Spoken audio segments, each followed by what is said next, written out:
Whew, what a crazy day it has been for crypto. We've had some very juicy moves over the last 24 hours. As of this point, Bitcoin is up 6%, Ethereum is up 11%, and XRP is only up 3%, while others like Cardano and Solana are also up at 8 and 9%.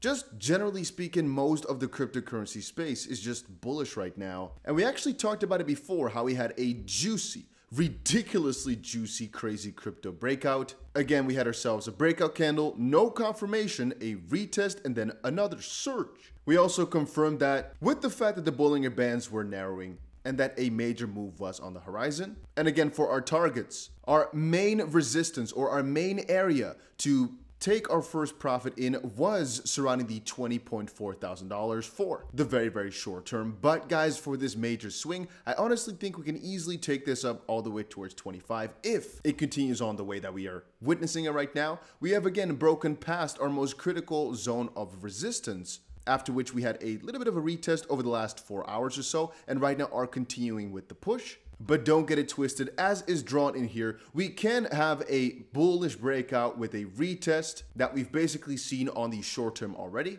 With a continuation of the breakout, it is surely possible, but, and this should never surprise you either, we can also go on a crazy decline right after this retest because this was just a trap. And this is something I want to prepare you guys for. Don't go overzealous thinking that everything is going to be good. Then again, we have actually broken out on literally most of the timeframes that I can think of. Most patterns that were significant, it's broken out of in a bullish manner. And again, guys, let me tell you, if you're looking for a place to trade, check out BitGet. A link is down below. Sign up to get $10 for free. Make a deposit to get $20 for free in XRP, and there are upwards of $8,000 worth of deposit bonuses, which means if you deposit, you get some sort of reward, and this reward you can use for some crazy advantages. Now, I also use Bybit sometimes for trading, but the nice part about BitGet is that you can use it in every country around the world as of this point. No VPN, no KYC, no nothing. It is extremely simple to get yourself an account, so go ahead and check it out. A link will be down below to grab all these additional bonuses, which is juicy. Also, to quickly come back on it, it looks as if October, indeed, the bullish October is gonna be it. All right, now moving on. I don't know if you guys can see this perfectly, but I'll just read it out. Breaking: the UK approves crypto. Will the bull run return next? I honestly believe that this is the major party behind the crypto bull run right now, and it really made me think about crypto regulation in the near future. Because again, whilst over in the UK, we actually have the Prime Minister being quite bullish on the matter and the whole situation being quite exciting, with a lot of the messages from the UK just being positive, positive, positive. We also have different areas around the world that are not so accepting of it yet. Now, Singapore has generally speaking been a pretty big innovator in the fintech space, albeit that their stance towards crypto is vague, let's put it like that. Crypto service providers should not provide any credit facility or accept payments from credit cards from their customers, the MAS suggested. This is something that was to be expected, and honestly, from a governmental perspective, this is not really a bad thing.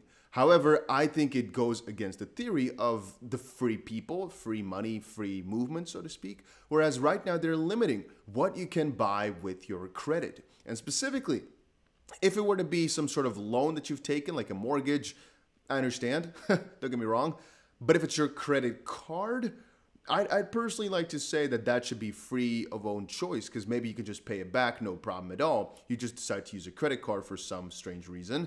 I'm not exactly sure why they would have to block that. Again, from the governmental perspective, it is to de-risk, to make sure that people don't go head over heels into this crypto space, not understanding the risks. Where again, it comes back to that broader theory of they consider you too dumb to invest in these things which can make you a lot of money. It's the same funny principle that goes for investing in startups. The wealthy, the financially literate, but mostly just wealthy, can invest in those and make tons of money, while you can't. And a part of that has to do with the fact that they understand what they're investing into. But then again, on the opposite end, I'm thinking, well, just because you're, for example, a millionaire doesn't mean you understand what it takes to buy startups and how to handle it all. And potentially a guy with a $10,000 net worth might know a lot better if you guys understand my drift. But that line is kind of wobbly in the US and most countries around the world, and that's why I understand it, but I don't necessarily respect it. I don't think this is the right way to go about it. And that kind of shows the contrast of different countries and different rules and different ideas. Again, in the UK, actually, to kind of come back on it, they've actually got a new name for stablecoins, and again, they're going for the big new bill to regulate crypto. The proposal is another ripple of recognition for Bitcoin, crypto, and digital asset industries in the United Kingdom. And again, the suggested bill proposes a range of measures to maintain and enhance the UK's position as a global leader in financial services, ensuring the sector continues to deliver for individuals and businesses across the country. The bill reasserts the UK's intention to become a global cryptocurrency hub. Comments echoed by Lisa Cameron, Member of Parliament and the chairperson of the Crypto and Digital Asset All-Party Parliamentary Group. Holy, that's a mouthful, man. In an exclusive interview with Cointelegraph over the weekend, she explained that crypto is on the lawmakers' radar, although there is a lot of education to be done. But they're basically distinguishing cryptos and the stablecoins as well. Yeah, things are looking really good for the UK in terms of crypto. Look at this. Rishi Sunak, the new prime minister, was a supporter of the first Royal Mint NFT, which has yet to materialize, but that is an interesting idea. A Royal NFT, then that means UK has really gone crazy on crypto. Then again, over on the other end, in Canada, Cardano is a rocket, European Parliament member says. Why did I say Canada? I think the Cardano thing got me messed up. I meant to say in Europe. Or I guess I should say the other part of Europe. Cardano was top gainer among the top 10 crypto, rising as much as 50% yesterday. That was awesome. And here is Frederick Gregard and Stefan Berger meeting up saying, "Great to meet you today, F. Gregard. Good discussions about Mika. Cardano is a rocket in the crypto space. Keep it up." After Frederick said, "It was a real pleasure to visit the European Parliament, today to exchange views with Stefan Berger, MEP.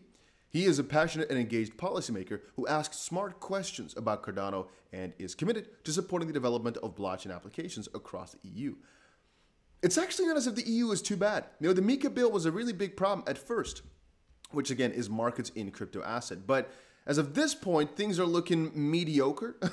It just depends on how things move from here, because the fact they got Mika is a step towards the right direction because they're taking it serious. They're showcasing, hey, this is technology that is emerging and, well, changing the world, basically. It's going to change the world. We have to step in to some degree. As of this point, I don't think their stepping in is the right way. I don't think Mika is awesome. I don't think they did a good job. I don't think they will do it soon. But, and this is a very critical part, they are moving towards the direction of looking at all these different crypto parts, more in depth. And then we have people like Stefan Berger here who look at Cardano and think, damn, yeah, you guys are a rocket in the space. What you're doing is actually pretty awesome. And from there, things might actually get a lot better. As well, we also saw it in the UK part. Just a lot of education has to be done still. And that is, again, where, guys, I think that this story kind of ties together and where Ripple becomes so important, and the Ripple versus SEC case, as this, for the US, is going to put crypto regulation on the map. Right now, of course, we had the executive order from the White House coming out, from Biden coming out, where all these different parties, the CFTC, the SEC, had to research crypto and do their due diligence and get into it properly. Okay. But as you guys probably know as well,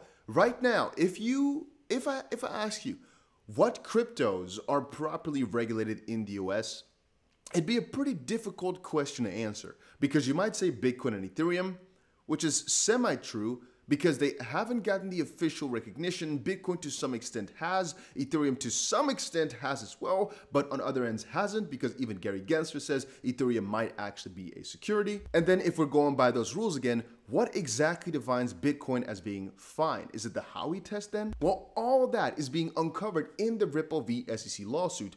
Mostly, however, depending on how this lawsuit ends. If it's some sort of settlement behind closed doors, there's a chance that it's not going to actually put all the crypto regulation on the map.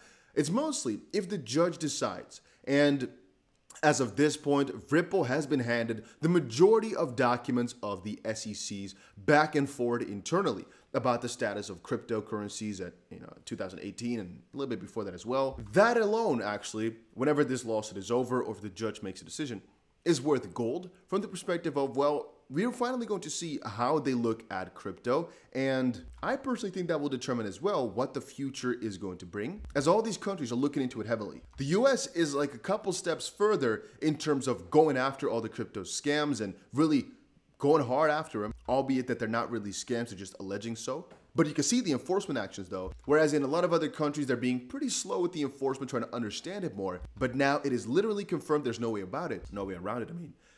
This is happening right now. 2022 is the major year for crypto adoption on a governmental level. I'm not talking about the governments utilizing DLT, distributed ledger technology. I'm talking about them taking it serious here, taking the big steps to looking into how to regulate it, get the first kind of rope started. And it has a lot to do with the CBDC realm, which I'm still divided over. I can see CBDCs as a really good thing. I can see CBDCs as a really bad thing, but it's all literally happening this year. You have to take a look at this article here as well. Gold versus Bitcoin correlation signals Bitcoin becoming a safe haven by the Bank of America. I just want you guys to realize one thing for yourself. And again, guys, make sure you press that like button if you agree with me. There are so ridiculously many parties out there. Banks, potentially governments, potentially just major hedge funds, financial institutions, whatever, that do not, again, realize this properly, do not want you to succeed. They also are going to lose something the moment that you as an individual get more power. We all know that this safe haven for Bitcoin is nice for the people that hold it, but really bad for banks. Well, because with gold, in theory, you had to store it somewhere, which potentially could be your safety deposit box at the bank. Or you might give them your gold and they give you some sort of return value, whatever. With crypto though, you literally don't need a bank for any single thing. And they want to make sure you do though. So they're writing, at least as far as I understand it, they're making these articles to a certain degree where you're more inclined to still think you need them. In this case, you're calling it a relative safe haven. But again, if you look at the actual analysis that's been done, you can see that the correlation between the stock market and actually crypto here has been deteriorating a little bit. And actually Bitcoin / crypto has been less volatile than the stock market. But it's also interesting that right now, as it seems, people are just hoarding their crypto and taking it off of exchanges. They're preparing for a major move towards the upside, or more importantly, they're just not willing to sell it back to other people. And most likely this is triggering a lot of negativity on the higher levels because they want your crypto. They're buying right now, they're scooping it all up. And just look at this for a second, guys. Crypto is just surging yet again. It was just pumping through. Yeah, things are looking really, really good. Do not think that everything is just in the clear. Again, crypto regulation is most likely what caused things to do good right now. And it is bullish. But at the end of the day, they know what these announcements mean for the cryptocurrency space. There's a lot of manipulation going around and they might just try to wreck you very quickly afterwards. This might all be a trap. Again, guys, I don't like to be this negative Nancy who says, well, guys, be careful. But and actually kind of on the perspective of, are we following the post-midterm election scheme? We can't anymore because we've actually broken out. We've actually done really, really well. But I still do imagine that there are some people who are literally trying to wreck you. You know, you're trying to buy in right now, FOMO, go crazy. The crypto prices are going up. Wow, everything is looking so good. Everything is looking so amazing. But then quickly afterwards, look at this surge. We're just going absolutely nuts. Right afterwards, we just get a crazy crash. For reference here, look at the crazy amount of liquidations, $1.3 billion over the last 24 hours.